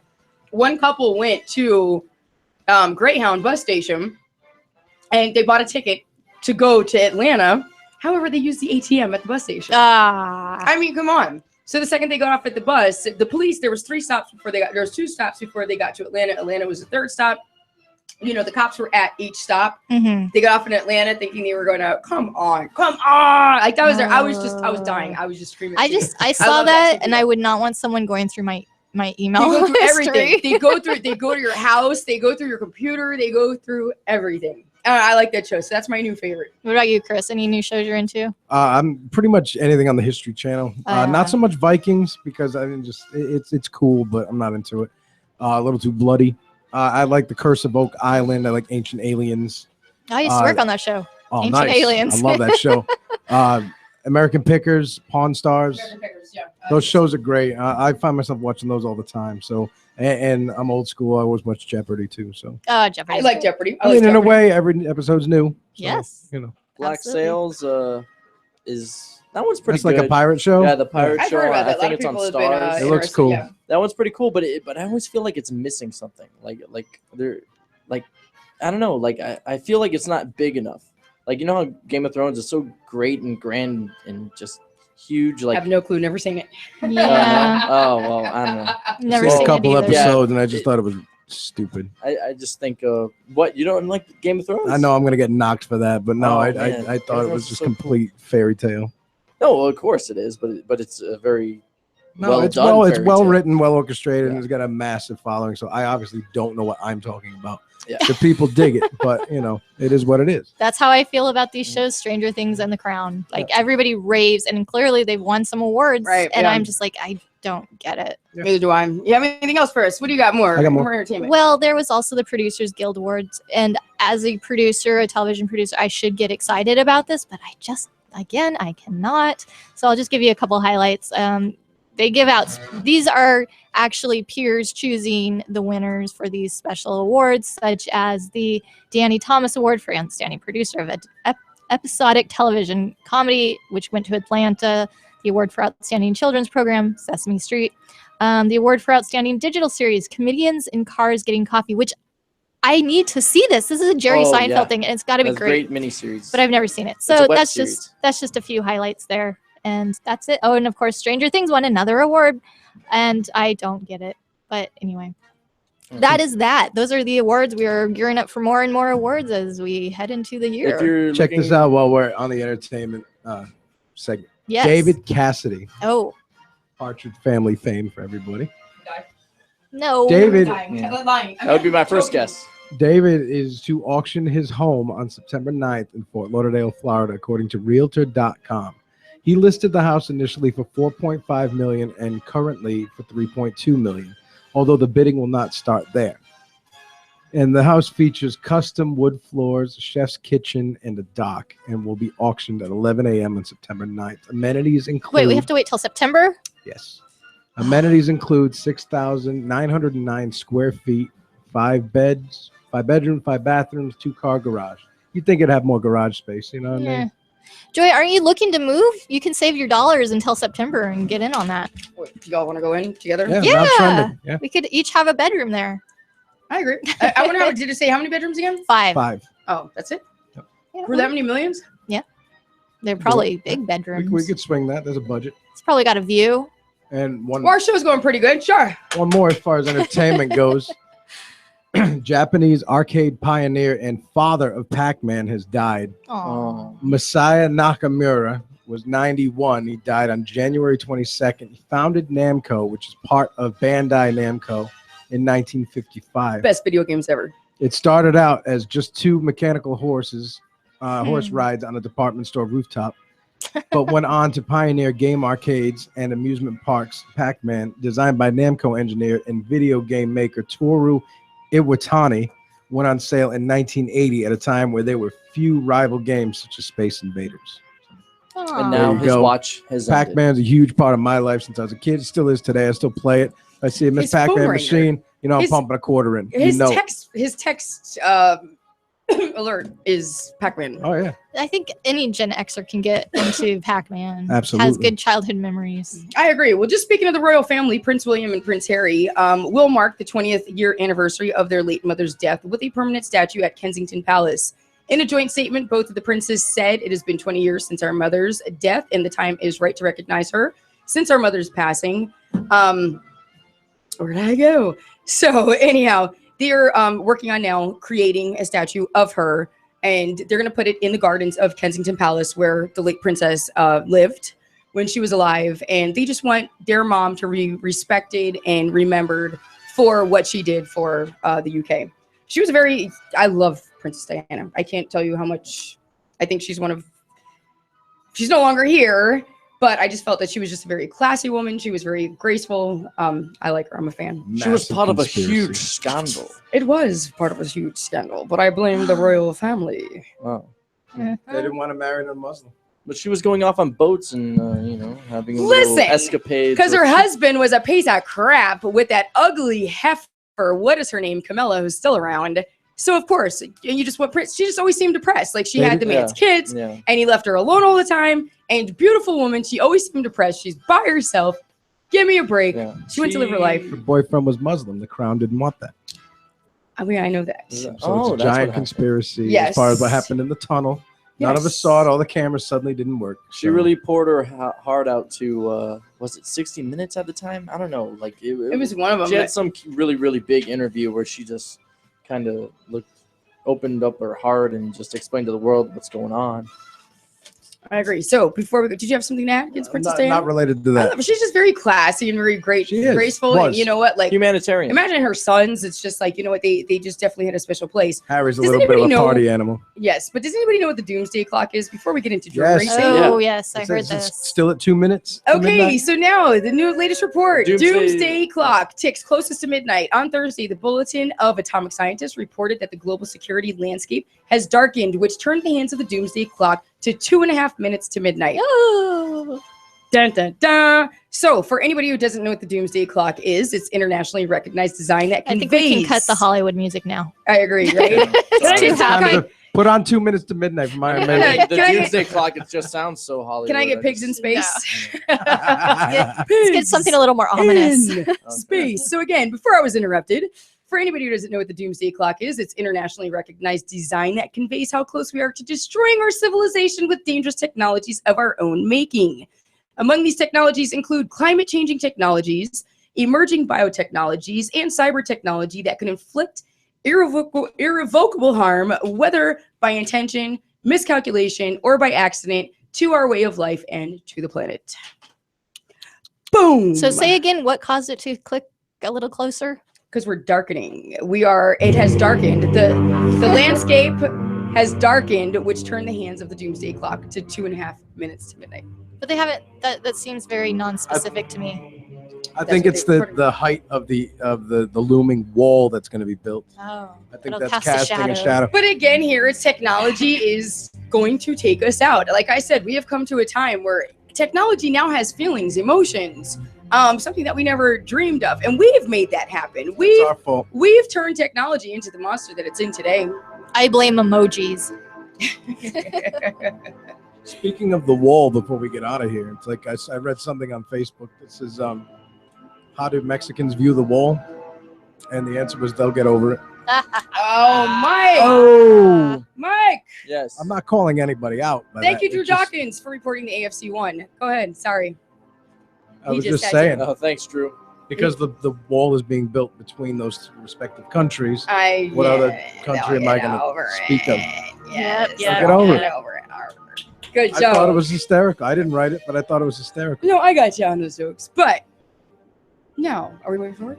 Yes, tell us what you did. Die. No, we don't need the music anymore. Over the weekend, I came in here like a crabby monster today, due to lack of sleep over the weekend. Yes, you did. You did. I did have the pleasure of working with the Drone Racing League. Best time ever. It was exhausting. I'll tell you that now. A lot of work. Our crew was probably 150 to 200 people. I can't tell you the amount of cameras. Drone racing is what is now trending. These pilots, these guys start off as doing it as a hobby. Most of them come from doing remote control cars, remote control airplanes, remote control helicopters. Now we have drones. They've wanted to change up things. And now you have these different drone leagues, and they create these courses that are just absolutely amazing. They're just very strategic.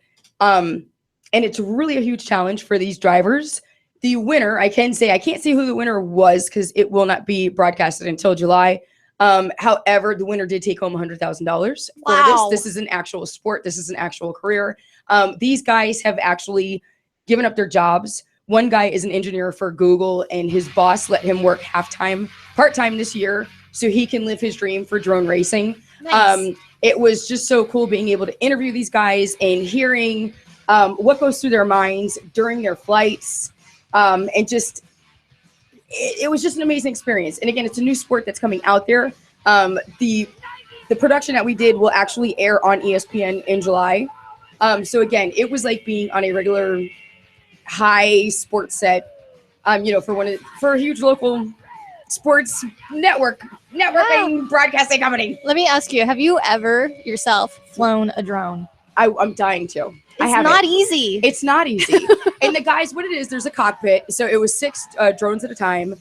The guys sit in the cockpit. You put on these goggles. So then it becomes like a virtual reality situation. They've got remote controls. I mean, they were going through the actual tunnels of Dolphin Stadium out to the field. Wow. And then it just had all these loops. I'm talking at the top where they'd have to dive bomb. Like they'd have to fly up to these highest points, go through different obstacles, dive down, hit different holes. I mean, there was drones everywhere. So like I said, I still have them going on in my brain. I just hear and again, it was a dangerous setting as well. You constantly have to listen for the course being closed due to the fact that the whole course is just everywhere all over the stadium, and we're all over. You don't want to get whopped in the head with 100 miles. Those things go up to 100 miles per hour. Yeah. So again, it was just a very exciting production. We got no sleep though. It was an overnight shoot for 3 days. So we didn't get off the sets till 4 and 5 o'clock in the morning each day. We'd start at 4 o'clock in the afternoon. We'd be done at 4 or 5 in the morning. Each day we were supposed to go in later, but they'd always request us to go in early. It was a witch, but again, I got to go in, like I said, for you, I got Dolphin locker room picks. Thank you. I appreciate that. For my babe, I got him Miami Hurricane locker room picks. And then again, I was in opposing teams' locker room picks. And it was just a situation that many people would love to find themselves in. just to be able in their home team's locker room. And again, it was just amazing. Check out Drone Racing. We've got the Drone Racing League. Check them out if you can. It's just really something new and exciting. That's going to be big in this world when it comes to sports. It's going to be huge. It is. And also these pilots came from all over the world. It was a world championship type race. So we had a pilot in there from Paris. We had one from UK. We had Australia, in addition to quite a few Americans. Crazy. So it was a great time. So before we go, we got 1 minute left. Does anybody want to add anything? No, I'm hungry and tired and ready to eat. Oh man, I'm so hungry. I haven't eaten anything all day. We made it, guys. We made it through the show. It was a pleasure for everybody listening out there. We all had a good time today. So make sure you stay tuned next week to us. Also, Chris Metal, where can we hear you, buddy? Saturday, 7 p.m., chrismetalradio.com. Chris Metal Radio Show. We are powered by Skyhawk. Okay, so there you have it with Chris Metal. So we'll be back here again on 24/7 Miami Radio next Monday, 4 p.m. Make sure you're hearing us. We'll be here. And also, Mike, our producer, also has a new show. Do we have a set time that it airs? Talk to us. Tell us. I have no idea what time it airs at. It's a 24/7 Miami Radio I've been show? just podcasting it and doing post-production. I just sent it to Lewis. Okay, but you can hear it on 24/7 Miami Radio. The show is called Dolphin Dorks. Dolphin Dorks. It's a lot of NFL news right now because the Dolphin season's over, but we do get into Dolphins needs and off-season moves and their draft coming up after the Super Bowl. Right now we're talking about the Super Bowl, and tomorrow we're going to record another episode. So I should be done with all the production side of it by Wednesday. Also, with the mayor, good deal. Thank you. So we're going to listen. We've got Chris Metal Radio Show. We've got the Dolphin Dorks. We also have the mayor, who unfortunately was sick today, who couldn't be with us. You can hear him every Tuesday night at 8 p.m. on the Wacko Bob Radio Network. I had his information. It's left-handed. I know. It's RDM Rest. Tell me it again. I don't know off the top of my head. I know. We'll go ahead and post it, though, on our Facebook page. But again, you can also find him on the Wacko Bob Radio Network, 8 p.m. on Tuesday nights. That's the mayor. Get all your sports statistics. That man is the sports guru.